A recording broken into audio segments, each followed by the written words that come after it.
Hello friends, carry on study with home academy में आप सभी का स्वागत है। आज है 4 अगस्त 2023 और आज इस वीडियो में हम बात कर रहे हैं 2 अगस्त, 3 अगस्त और 4 अगस्त के महत्वपूर्ण करंट अफेयर्स के बारे में, जिसमें छत्तीसगढ़ राष्ट्रीय और अंतर्राष्ट्रीय के क्रम पर हम देखेंगे बहुत ही महत्वपूर्ण करंट अफेयर्स।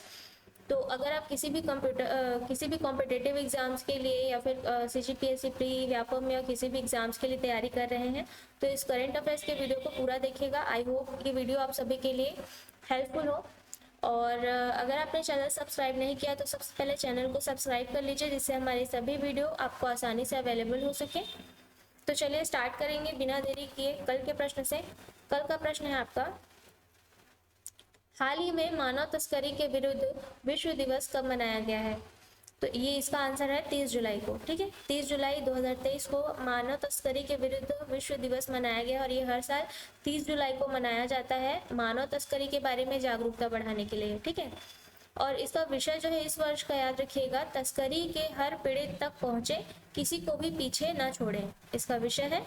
और याद रखिएगा कि संयुक्त राष्ट्र महासभा ने जो है 30 जुलाई 2013 को इस दिवस को नामित किया था। ठीक है, संयुक्त राष्ट्र महासभा ने 2013 में जो है 30 जुलाई को जो व्यक्तियों की तस्करी के खिलाफ विश्व दिवस के रूप में नामित किया था इस दिवस को। ये इम्पोर्टेंट है, इतना टॉपिक इससे आपको याद रखना है। ठीक है, अगला प्रश्न है आज का, हाल ही में राज्य से किसने एशियन पैरा एथलेटिक्स खेल के लिए क्वालिफाई किया है? तो हाल ही में जो है ईश्वरी निषाद हैं, इन्होंने राज्य से एशियन पैरा एथलेटिक्स खेल के लिए क्वालिफाई किया है। ये दृष्टिबाधित है।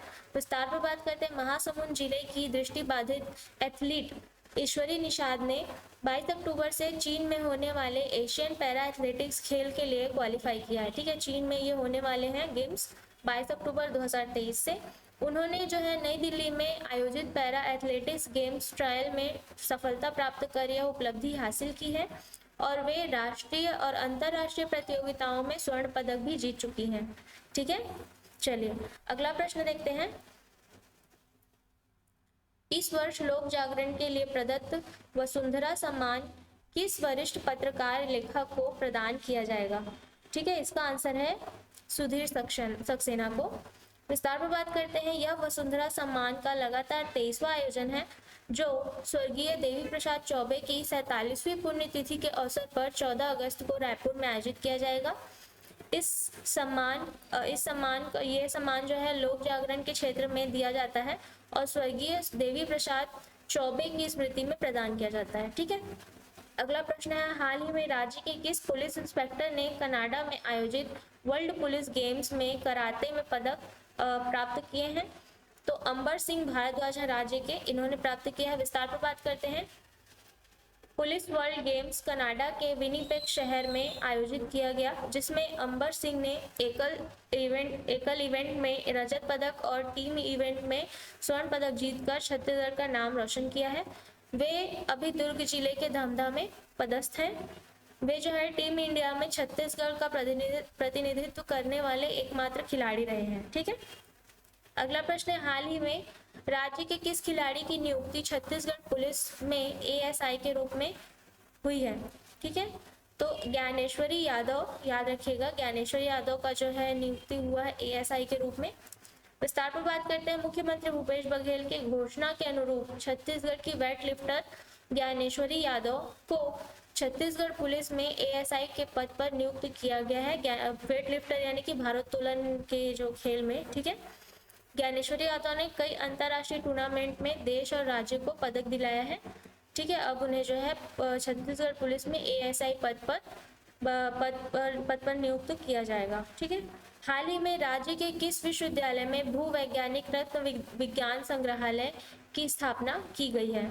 तो राज्य के पंडित रविशंकर शुक्ल विश्वविद्यालय जो कि रायपुर में है, यहाँ जो है भूवैज्ञानिक रत्न विज्ञान संग्रहालय की स्थापना की गई है। विस्तार पर बात करते हैं। रायपुर में स्थित पंडित रविशंकर शुक्ल विश्वविद्यालय के भूविज्ञान अध्ययनशाला को या संग्रहालय को अब भूवैज्ञानिक रत्न विज्ञान संग्रहालय बनाया जाएगा। ठीक है, लाइब्रेरी, संग्रहालय मीन्स लाइब्रेरी, जहां रत्नों के संग्रह में क्रमशः blue sapphire, ruby, yellow sapphire, hessonite, garnet, diamond, emerald, coral जैसे दर्जनों रत्नों को जो है प्रदर्शित किया गया है। ठीक है।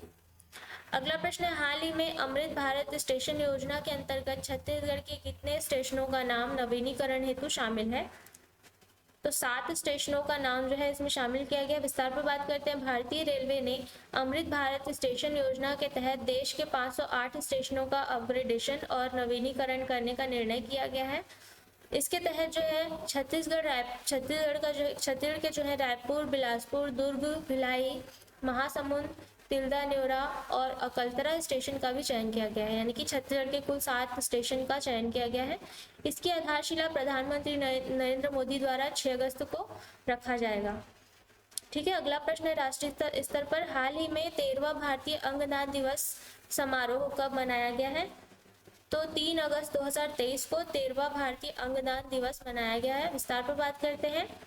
13 नेशनल ऑर्गन डोनेशन डे। ठीक है, याद रखिएगा, इंग्लिश में 13 इंडियन और ऑर्गन डोनेशन डे मनाया गया है 3 अगस्त 2023 को। विस्तार पर बात करते हैं। 13वां भारतीय अंगदान दिवस केंद्रीय स्वास्थ्य और परिवार कल्याण मंत्री डॉक्टर मनसुख मंडाविया ने 3 अगस्त को संबोधित किया। यह समारोह उन मृत दाता परिवारों को सम्मानित करने के लिए आयोजित किया गया जिन्होंने अपने प्रियजनों के अंगों को दान करने का फैसला किया है। इसे 2010 से मनाया जा रहा है, याद रखिएगा। ठीक है। अगला प्रश्न है, हाल ही में देश में अंतर्राष्ट्रीय छात्रों के लिए भारत में अंतर्राष्ट्रीय छात्रों के लिए शिक्षा मंत्री व विदेश मंत्री ने कौन सा पोर्टल लॉन्च किया है? तो शिक्षा मंत्री और विदेश मंत्री द्वारा जो है study in India portal launch किया गया है। ठीक है। विस्तार पर बात करते हैं। यह पोर्टल वन स्टॉप प्लेटफॉर्म है जिसे 3 अगस्त को नई दिल्ली में धर्मेंद्र प्रधान और डॉक्टर एस जयशंकर द्वारा लॉन्च किया गया है। पोर्टल में विदेशी छात्रों हेतु भारत में शिक्षा प्राप्त करने के लिए उच्च शिक्षा संस्थानों के बारे में व्यापक जानकारी उपलब्ध होगी। यह राष्ट्रीय शिक्षा नीति द्वारा निर्देशित पोर्टल भारत को पसंदीदा शिक्षा गंतव्य बनाने की सरकार की प्रतिबद्धता को दर्शाता है। ठीक है। अगला प्रश्न है, हाल ही में हुए सर्वे की जानकारी के अनुसार देश में सार्वजनिक स्वास्थ्य सेवाओं की बेहतर पहुंच किन राज्यों में है? तो दक्षिणी राज्यों में जो है ज़्यादा बेहतर है, सर्वाधिक बेहतर है, सार्वजनिक स्वास्थ्य सेवाओं की बेहतर पहुंच है। ठीक है। विस्तार पर बात करते हैं। यह सर्वे 20 राज्यों में डेवलपमेंट इंटेलिजेंस यूनिट और ट्रांसफॉर्म रूरल इंडिया फाउंडेशन और Sambodhi research and communications private limited ने करवाया है।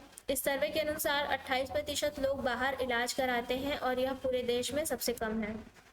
अगला प्रश्न है, हाल ही में किस राज्य में मालाबार नदी महोत्सव का 9वां संस्करण शुरू हुआ है? तो ये जो है केरल में शुरू हुआ है। विस्तार पर बात करेंगे इसके। केरल के कोझिकोड के तुषारगिरी में इरुवंशीपुझा व चालीपुझा नदियों पर यह 3 दिवसीय मालाबार नदी महोत्सव का आयोजन किया जा रहा है। ठीक है, 3 दिवसीय मालाबार नदी महोत्सव। साथ ही राष्ट्रीय वाइट वाटर कायाकिंग चैंपियनशिप का भी आयोजन किया गया है। याद रखिएगा कि इसके साथ ही राष्ट्रीय वाइट वाटर कायाकिंग चैंपियनशिप का भी आयोजन किया जाएगा। इसमें 10 देशों जैसे अमेरिका, यूके, इजराइल, कजाकिस्तान और दक्षिण अफ्रीका जैसे और भी देश शामिल हैं। ठीक है। हाल ही में भारत ने गहरे समुद्र में भेजने के लिए अपना पहला मानव युक्त पनडुब्बी तैयार किया है। इसका नाम क्या है? तो इसका नाम है मत्स्य 6000। याद रखिएगा, इंपॉर्टेंट क्वेश्चन है। विस्तार पर बात करते हैं। भारत के महासागर मिशन समुद्रयान के तहत मानव युक्त पनडुब्बी मत्स्य 6000 या मत्स्य 6000 का परीक्षण मार्च 2024 तक पूरा कर लिया जाएगा। 2026 तक ये 3 भारतीयों को महासागर में 6000 मीटर की गहराई में ले जा सकेगा और इसका उद्देश्य जो है आर्थिक वृद्धि, रोजगार के लिए समुद्री संसाधन का उपयोग और खोज करना है। ठीक है।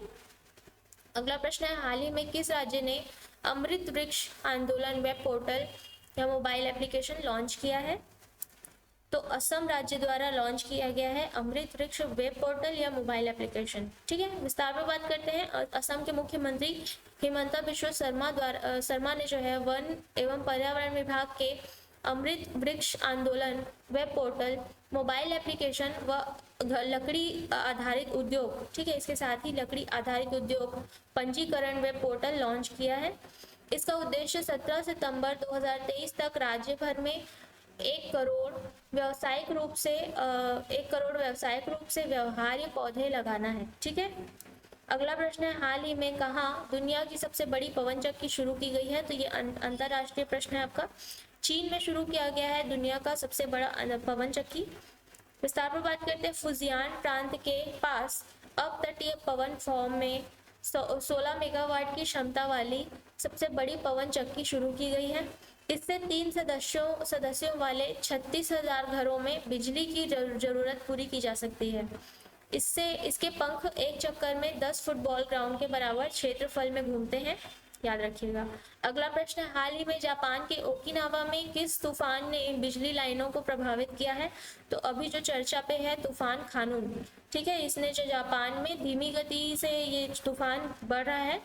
विस्तार पर बात करते हैं, धीमी गति से चलने वाला यह तूफान खानून से पूरा जापान प्रभावित हुआ है तथा अत्यधिक घरों में बिजली नहीं रही है। इससे 24 घंटों में 200 किलोमीटर प्रति घंटे की गति से हवा चली, 200 किलोमीटर प्रति घंटे की रफ्तार से हवा चली और 250 मिलीमीटर से अधिक बारिश हुई है।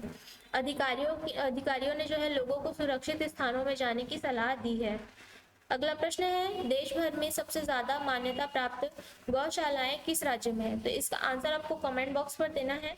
और साथ ही मैं बताना चाहूंगी कि हमारे एकेडमी में क्लासेस अवेलेबल हैं ऑफलाइन और ऑनलाइन। और किसी भी चीज़ की अगर आप जानकारी चाहते हैं तो दिए गए कॉन्टैक्ट नंबर पे कांटेक्ट कर सकते हैं या विजिट कर सकते हैं हमारे कॉम्प्लेक्स गांधी चौक जोनम बिलासपुर में।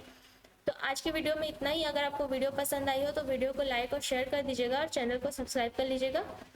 तो कल मिलते हैं अगले वीडियो में। धन्यवाद।